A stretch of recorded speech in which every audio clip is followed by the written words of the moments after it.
Okay, you're welcome back. So we are still on the Scarcity series, and I've decided to merge two things into this video. We're going to be talking about the effect of cash scarcity, and then we're going to be talking about how to position yourself well during cash scarcity. So let's dive in straight into the business of the day.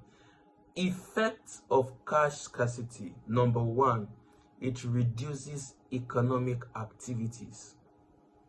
From the explanation I've been given from the first video, you should know by now that when we have cash scarcity, economic activities get crippled. Economic activities get affected because there won't be movement of money from one business environment to another business environment. And when that is happening, economic activity is being affected. And when you don't have economic activities, profitability starts declining. Profitability starts declining because you get profit only when you buy or sell. And when buying and selling is not taking place, when buying and selling is not happening, then the economic activities is being affected. That's the first effect.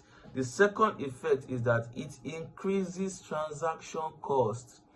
Okay, look at it now. If you want to withdraw 5,000 naira using a POS now, the lowest charges you can get is 500 naira. That's 10% of what you are withdrawing. If you are withdrawing 1,000, 10,000, the POS guy will collect 10,000 naira, 1,000 naira. Some people are even selling the new money. So you are using money to buy money. You see, transaction costs get increased. Another effect of this is that it leads to inefficient allocation of resources. Is it not the cash that you have that you can efficiently allocate into different things? Now, if you don't have cash, it will be difficult for you to allocate. Allocation will even become a problem. And remember, when we come to cash scarcity period, the cash you have at hand is your cash. Is what is your major cash. Because there's no point having money in your bank account and you don't have access to it. So when you don't have physical cash, there's no allocation of funds for anything. And remember, even those that you want to give transfer, they are refusing transfer because they won't have access to withdraw. So inefficient allocation of resources, then increase in financial stress. Increase in financial stress, especially those that rely basically on payments and cash transaction. It mounts pressure on them, it mounts stress on them, and then they just get weary and just tired. Another effect of this is increase in uncertainties. People become unsure of the value of their assets. Most people are in these states now. They don't even understand what they are doing again. They are unsure of the value of their assets because after seasons like this, anything can happen. Anything is either it leads us out of recession into recovery, or it leads us from recovery back to recession. So uncertainty. Then it also leads to the lack of trust in the financial system. People become tired. People become tired of the old system. It's already happening. We are seeing the fight in the banking hall. We are seeing the reactions. People are tired. People are really tired. So it results to lack of trust in the financial system. Then the last point, which is the most important and the most, it really hits my heart. Disruption of businesses and markets. You can imagine the number of business owners that have not been doing business in the last 2, 3, 4, 5 days. Why? Because of cash scarcity. It disrupts businesses. It disrupts businesses. So in all of these things, how do you position yourself well? This is the major cross of this video series. How do you position yourself well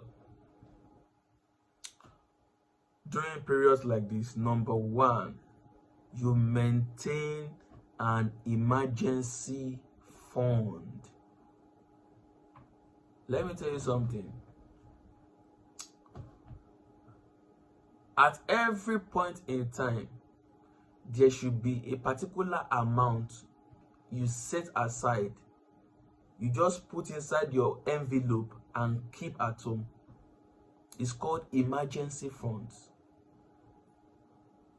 These are funds that you get back to when we come to periods like this. So you are not just, hustling to withdraw. You are not hustling to transfer. You are not hustling to queue at the ATM. You are not hustling to go to the counter to withdraw. You have your reserve at home. It doesn't necessarily need to be a big money, but at least when you have something at home, it's going to sustain you for a while. Maintain an emergency fund that can cover up your expenses for few days, few weeks, few months, depending on how financially strong you are. Another thing is you diversify your savings. You diversify your savings into systems and structures that gives you easy access. Now is not a time to keep saving in your bank account. There are other systems, there are other structures you can engage to save your money that will give you easy access to that money, to that funds. The third point, avoid excessive debts. This is not the time to start borrowing money. This is not the time to start hustling for money. This is not the time to start begging people for money. Avoid it as much as you can. It can make your financial position more vulnerable. Avoid it. The next point is be mindful of your spending. This is not the time to spend emotionally. This is not the time to be an emotional spender. Every cash you have at hand now means a lot. It can be your lifesaver. So this is not the time to spend on things that you don't necessarily need. Avoid excessive and emotional spending. The next point is avoid panic-driven financial decisions. Yes, avoid panic-driven financial decisions. This is not a time where you now be panicking. You now be struggling to withdraw large amount of money from your account. You can get robbed. You can get robbed. So avoid panic-driven financial decisions. This is not a time for it at all. Calm down. Calm down. Everything will be fine. Everything will be all right. It's just a matter of time. Then the next point, seek professional financial advice if needed. There are some decisions that you shouldn't take until you are advised to go ahead and take them. Seek financial advice. And the last but not the least, stay informed. Stay informed. It's not good to live in ignorance, especially in the days that we have now. You have data that you can use to surf the web. You have data that you can use to check up for updates online. Stay informed. Stay informed. So maintain an emergency fund, diversify your savings, avoid excessive and emotional spending, avoid excessive debt, avoid panic-driven financial decisions, seek financial advice, then you stay informed. As you do all these things, I'm so sure and I'm certain that the impact of the cash scarcity will not be too negative on you. Thank you very much for joining this series. I believe you're going to take advantage of everything that has been shared, even from the first video down to this last video. Till we meet again next time, cheers and God bless you.